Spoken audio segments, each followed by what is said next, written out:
So, thank you for the lovely introduction. So, as you heard, over the past few years, I have stood in front of maybe hundreds of students in classrooms with what many call the hot topic of sexual education. And if someone had told me a few years ago that I would make a career out of talking in front of classrooms about sex or sex education, I would have blushed and probably said, no way. And yet, here we are. So I noticed something.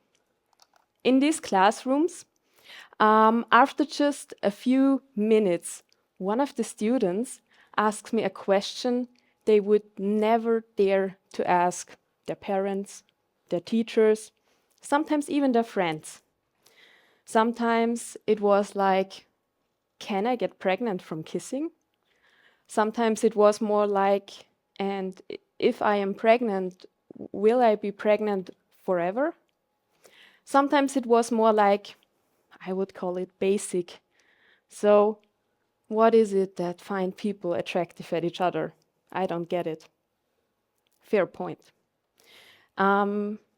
So, after these few moments in these classrooms, there were a lot of questions, but there were also questions I was not able to answer. Questions that did go beyond biology, more about shame, about guilt, sometimes about loneliness, and sometimes there were questions that stay with you a little longer after you leave these classrooms. And in these classrooms, we shared a lot of laughter. We shared knowledge, we shared good times, but we also shared the tough times. And in my classrooms, some of my students have also cried. And you want to know why they have cried. It was because they shared their story. They shared their story often for the very first time. And too many times it still breaks my heart. I had to take out the report form from my bag, fill it in, and later on the way home, I had to wipe away one of my own tears. So it's funny because you can prepare all the slides, all the diagrams, all the materials in the world, but nothing prepares you for the moment a 13-year-old looks you in the eyes and asks a question that carries more pain than an adult word ever could. So, what is it that creates these moments that students open up, share both the good and the painful, sometimes even the unspeakable? It is the space that sexual education, that good, high quality, and age appropriate sexual education can create. A space where feelings are named, a space where students are truly seen, a space where empathy is normal, a space where shame and guilt does not exist, and most importantly, a space where silence no longer protects and where safety becomes possible. That was always the moment I saw that sexual education is not about sex, it's about safety. So now let's take a step back. What is that high quality, age appropriate sexual education I'm talking about? As in today, in 2025, there are three approaches to sexual education, and the first one you might all be familiar with. The first one is called the Abstinence Only Program. It's the classic, just don't do it. It assumes that if you do not talk about it, it won't happen. It will happen. It usually does not include any information about contraception, diversity, or consent. Second approach, the second approach is called the Abstinence Plus. This one also says, hey, abstinence is the best choice, but it sprinkles in some information about contraception and about health. So this one sends mixed signals. It's like, don't do it. But if you do it, here's how. What? The third one is called the Comprehensive Sexual Education, or as you might know it, the age-appropriate, high-quality sexual education. This one goes far beyond biology. Of course, it covers the aspects of biology, but not only. It also covers aspects like relationships, feelings, consent, communication, equality, and most importantly, human rights. So now you might think, yeah, these abstinence programs, they exist, but they are not very effective, are they? What if I told you that is not true? It is even worse. Those abstinence programs, they do not delay the onset of sexual activity at all. They do not prevent teenage pregnancies.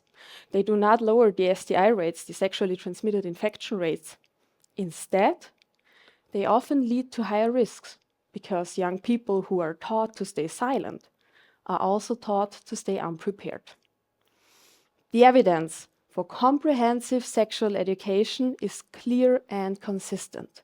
Across dozens of international studies, from the World Health Organization to the UNESCO to the Federal Center of Education in Germany, the results repeat. Comprehensive programs do lower the STI rates. They do prevent teenage pregnancies. They promote equality in relationships, and most importantly, they do delay the onset of sexual activity. So these studies have also shown us that comprehensive sexual education is also violence prevention and perpetrator prevention. The abstinence programs work through silence. Sorry. They work through silence, and a silent system does not protect anyone except the perpetrators, which proves my point that education about sexuality is in fact education about safety. So these programs do not encourage sex, they encourage safety. And this is why I stand here today, because sexual education is often so misunderstood. People think it's about teaching young people how sex works, but that's not what it is at all. Instead, it can create something deeply human. It gives young people names for their feelings. It teaches them that consent is communication, and it gives them the confidence to set boundaries and the empathy to acknowledge and respect the boundaries of others. Communication is consent, consent is communication. It teaches that diversity is normal, and sometimes we, the teachers, are in these classrooms and look at our students and just remind them from there to there that they are okay. So look at you. You are you, and that is beautiful. It not only changes what young people know and what they know about each other, it also changes how they see themselves and how they accept themselves and how they treat each other. So all I want to say is that comprehensive sexual education teaches empathy, it teaches responsibility, and it teaches kindness, which what if we might have been needed a little more of back in schools. So I certainly did. And this is all I want to say. Comprehensive sexual education is not about sex. It's about safety. And you might remember the children I told you about at the beginning of my talk, the ones who shared their stories and decided that they did not want to stay in silence anymore. I admire them for their honesty. And if we are all honest, we all sadly might have been in a situation where a conversation about power, about dynamics, about consent would have changed everything.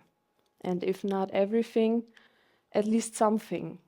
Maybe something from your first relationship, something from your teenage years, maybe something from last week. And this is where change begins. When we decide that education is not only about knowledge, but also about safety and connection, we can shape the future, because the future is sitting in our classrooms and probably right now. That's what also creates the spaces I was talking about at the beginning of my talk. A space to be seen without performing, a space to be heard without screaming, a space to be different without danger, a space where love and power are not the same, a space to feel without fear. That's what safety feels like. And tonight, I want to invite you to two things.